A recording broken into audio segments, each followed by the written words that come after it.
Here is the front of a Bugatti Chiron Persport, and here is the rear of a Bugatti Chiron Persport, and today we've got to connect both of them together. Matt Armstrong didn't get an email. He didn't get a call. One morning, a box just showed up at his workshop. No warning, no explanation, just a courier and a return address from Sweden, Ängelholm, Koenigsegg. But why would one of the most secretive hypercar manufacturers on Earth send him anything at all? Inside, branded gear. And a handwritten note telling him to watch specific videos? And the bigger question, who inside that factory had been watching his work long enough to make that decision? Because somewhere inside Koenigsegg, someone had been paying attention. And that's when everything started to feel different. The Bugatti fallout. Before we get into why Koenigsegg's move matters so much, you need to understand the atmosphere Matt was operating in when that package showed up.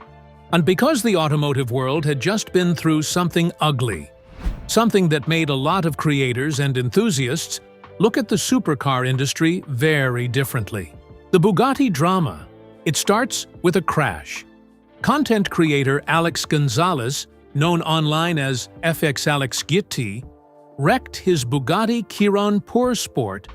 After Alex crashed his Bugatti, he's nominated me to repair it. During a stunt gone wrong. One of only 60 ever produced. A car worth somewhere north of $4 million, now sitting with a crumpled front end, deployed airbags, cracked carbon fiber, and a shattered transmission housing. Bugatti flew an expert in from Paris to inspect it. The verdict came back terminal. Write-off. Salvage title. Straight to a Copart auction. But Gonzalez wasn't done. He bought the car back at auction for roughly $1.9 million and called Matt Armstrong. Asked him to take the project on. Rebuild it privately, in a workshop, on camera, for the world to watch. Matt said yes. And from a content perspective, it was instantly the biggest thing either of them had ever attempted.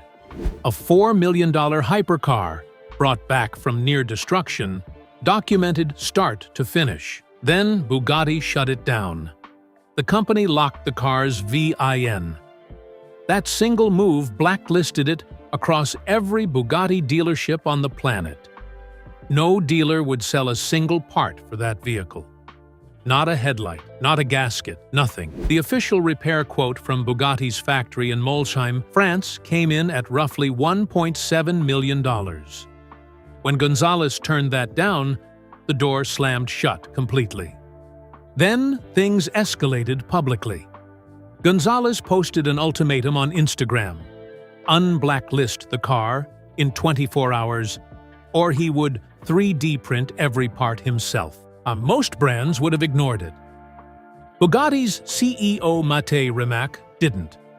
He slid into Gonzalez's DMs, opening with, "Hey man, Bugatti CEO here," and then posted his own response video on Instagram. He argued the gearbox housing was shattered. The monocoque had taken structural damage, and these components simply could not be safely replicated outside a factory. He said Bugatti would welcome the car at Molsheim, but could not support an independent rebuild. The liability was too great. Matt pushed forward anyway. His team started CNC machining replacement parts, 3D scanning damaged components, and fabricating what couldn't be bought. At one point, they fixed a pinched coolant pipe with a section of rigid brake hose because no official part was ever coming. Valvetronic built a custom exhaust. And then, against everything Bugatti said couldn't be done, they got the W16 engine running again. In a workshop, the manufacturer had essentially declared off-limits. The internet split down the middle. Some sided with Bugatti. The engineering was too complex, the safety stakes too high. Others saw a billion-dollar corporation using its power to control who gets to hold a wrench on a car someone already legally owns. But the Bugatti situation didn't exist in a vacuum. It threw a harsh light on something that had been quietly building for years. The total silence from the brands that benefited most from what creators like Matt were doing, entirely for free. When Ferrari didn't respond, here's where it starts to sting. Because Matt Armstrong's relationship with the Italian supercar brands isn't casual, and he has arguably done more for public perception of Lamborghini and Ferrari. It's Ferrari and Jack enjoying his Aston Martin. The goal here is to not crash my new car. Among younger audiences than those brands' entire marketing departments managed in the same period. And he did it while spending his own money. Start with the Lamborghini Reventon. Only 21 of these were ever built, making it one of the rarest Lamborghinis in existence. Matt acquired a damaged example and committed to a full restoration, sourcing genuine factory parts at enormous expense, documenting every step, and bringing millions of viewers along for the ride. The parts alone cost a fortune.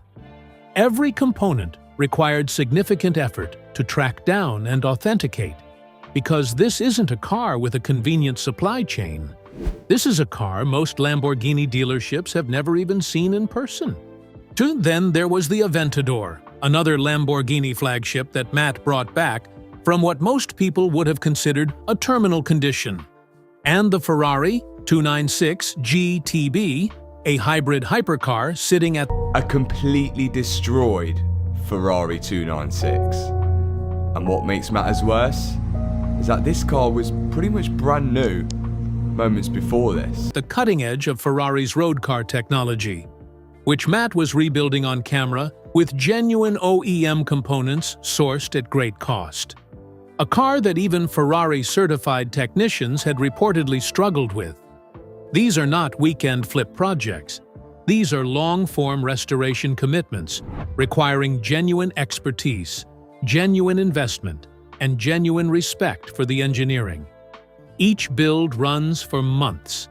Each one generates tens of millions of views. Each one shows a younger generation of car enthusiasts, people who will never read a glossy magazine or attend a motor show, exactly how these machines work from the inside out. Matt Armstrong has done more free advertising for Italian supercar brands than most influencer campaigns these companies have actually paid for. And in every single case, the manufacturers whose cars were being celebrated, explained, and rescued from the scrap heap responded with the same thing. Nothing. No acknowledgement. No collaboration offer. No parts discount. No invitation to the factory. Not even a repost on social media. Absolute silence. And here's the thing. You can understand why, even if it stings. The Italian supercar brands operate with an image architecture rooted in exclusivity through scarcity. Not just of the cars, but of the entire experience surrounding them. A hypercar being stripped down and rebuilt in a YouTube workshop, however skillfully, doesn't sit comfortably within that mythology. It demystifies the product, and it shows the nuts and bolts. And for brands that have spent decades cultivating an almost religious status, that's complicated territory. But understanding their logic doesn't make the silence feel any less cold, especially when you've spent hundreds of thousands of pounds on their parts and delivered tens of millions of views, showcasing their engineering to an audience those brands desperately want to reach. That was the emotional backdrop when the Koenigsegg package arrived. And in that context, it wasn't just a box of merchandise, it was a signal, clear, deliberate, and perfectly timed. It said, "We see you, and we're not like them." Koenigsegg's real strategy. Here's where it gets genuinely interesting, because what Koenigsegg did wasn't a feel-good accident. There is a very deliberate philosophy behind how this company operates, and once you understand it, the package makes complete sense. Christian von Koenigsegg founded his company in 1994 with essentially no backing, no inherited automotive empire, and no formal engineering degree. He was 22 years old, living in Sweden, and decided, with the kind of quiet insanity that either produces genius or bankruptcy, that he wanted to build the fastest car in the world. Not join a company that builds fast cars, build one himself, from scratch. In a country with no hypercar industry, no supply chain, and no particular reason to believe a 22-year-old with a dream and a rented garage could pull it off. What he created over the following 3 decades wasn't just a hypercar brand. It was one of the most innovative engineering organizations on the planet. Koenigsegg holds multiple world records. They developed free-valve engine technology that eliminates the traditional camshaft entirely, a component that has been fundamental to internal combustion engines for over a century. And Christian von Koenigsegg looked at it and said, "We can do better." They created the Jesko Absolute, theoretically capable of 330 miles per hour. They invented the light-speed transmission, which shifts gears faster than anything else in existence. But the thing that sets Koenigsegg apart culturally, the thing that makes this story make sense, is transparency. Christian von Koenigsegg does interviews where he talks about tolerances and thermodynamics with the enthusiasm of a kid showing you his science project. He posts engineering breakdowns. He explains technology that most luxury car CEOs would guard behind 17 layers of corporate mystique. He is, in many ways, the automotive equivalent of the guy who just loves what he does and can't stop talking about it. Now map that onto Matt Armstrong's channel. Matt is not a guy who makes videos about how fast a car feels or how luxurious the seats are. He gets underneath it. He talks about how the gearbox is engineered, how the carbon tub is constructed, how the electronics are mapped. His audience, 5 million subscribers and growing, are people who want to understand cars, not just be impressed by them. That is exactly the audience Koenigsegg wants. And the handwritten note asking Matt to watch specific videos, almost certainly their engineering breakdowns and manufacturing content, confirms this wasn't a spray-and-pray gifting strategy. They were showing him what they're made of, inviting him to be curious. And that's a fundamentally different kind of outreach than anything Lamborghini or Ferrari has ever done with independent creators. And for a company that builds fewer than 40 cars a year, that kind of targeted, relationship-driven connection is worth infinitely more than any billboard or television spot. The total cost of the package? Probably less than £100. The brand awareness it generated across an audience of millions? Immeasurable. Koenigsegg's quiet strategy. Now, we get to the part that has the automotive community genuinely buzzing. Because a box of merch and a handwritten note, as significant as they are, feel like the opening move in something bigger. And when you look at how Koenigsegg operates, their pattern of gradually letting people into their world, the roadmap becomes fairly clear. And the first stage has already happened. Contact has been made. Koenigsegg knows Matt's work. Matt now knows that Koenigsegg is paying attention. The foundation is set. The natural next step, and the one most people in the community are waiting for, is a factory visit to Ängelholm. The Koenigsegg facility is not like other car factories.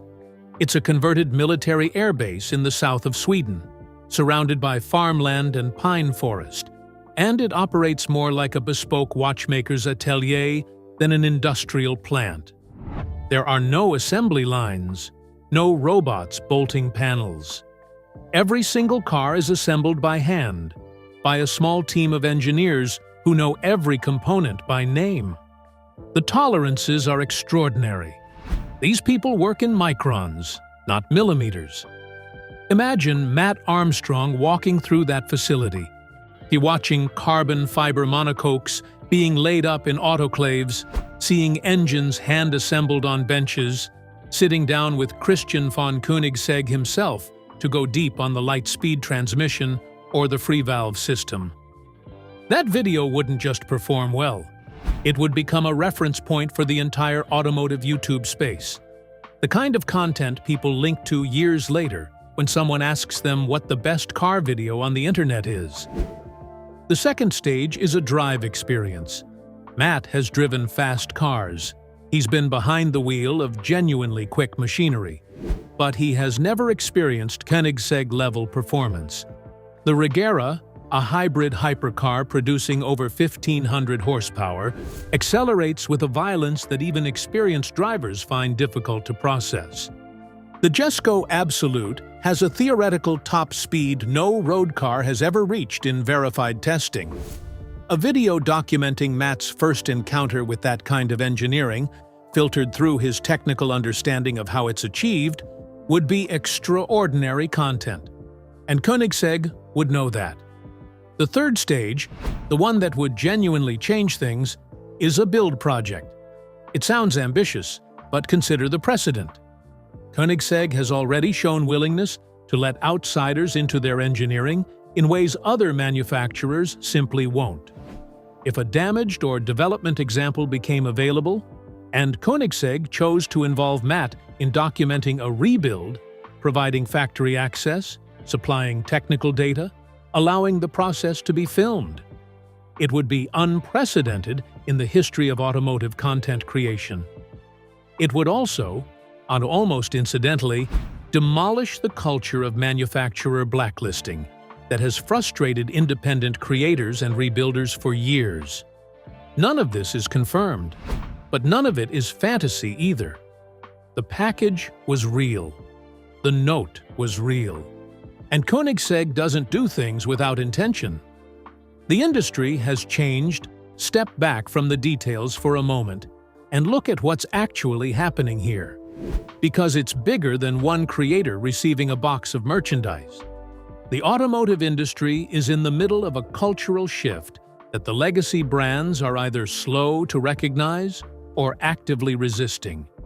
The traditional gatekeepers, the manufacturers, the glossy magazines, the official press fleets, the invitation-only launch events at five-star resorts, no longer hold the monopoly on how cars are understood and appreciated by the public. That monopoly has been quietly dismantled over the past decade by people with cameras, workshops, and an internet connection. YouTube channels like Matt Armstrong's have built audiences that rival or exceed the readership of major automotive publications. And those audiences aren't passive consumers of marketing. They're technically engaged, deeply loyal, and genuinely influential in how an entire generation feels about car brands. When Matt Armstrong spends 3 months rebuilding a Ferrari 296 GTB on camera. Ferrari's first V6 since the Dino, but the Dino was never called a Ferrari. Right, that's correct. That's so correct. Technically this would be The first, right? the first. That series shapes more purchase consideration among 25 to 40-year-olds than any magazine spread Ferrari has ever commissioned. That's not speculation. That's how attention works now.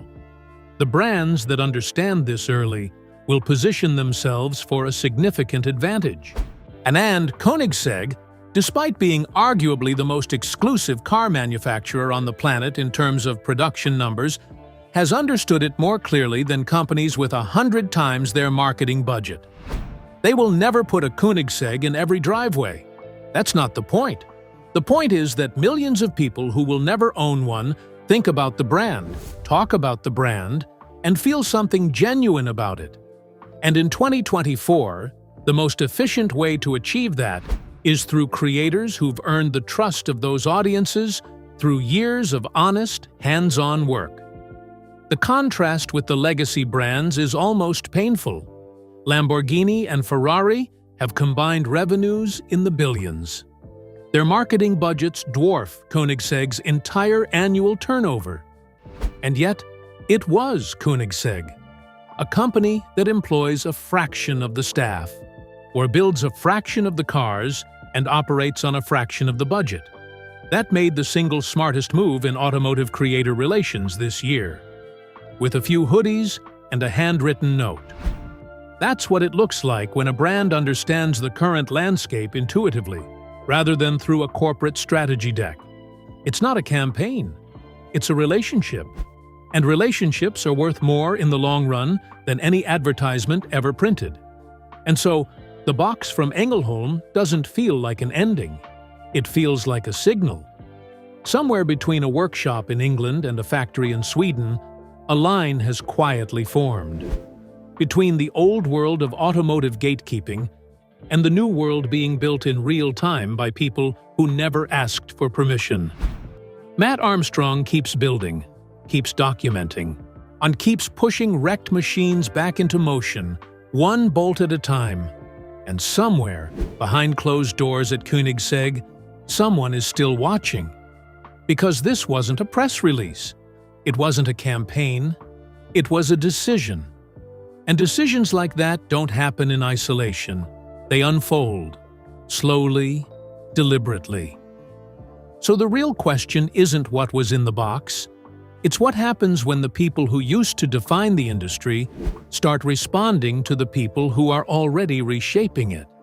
And when that next box arrives, because something tells us it will, who is really setting the terms of the conversation now?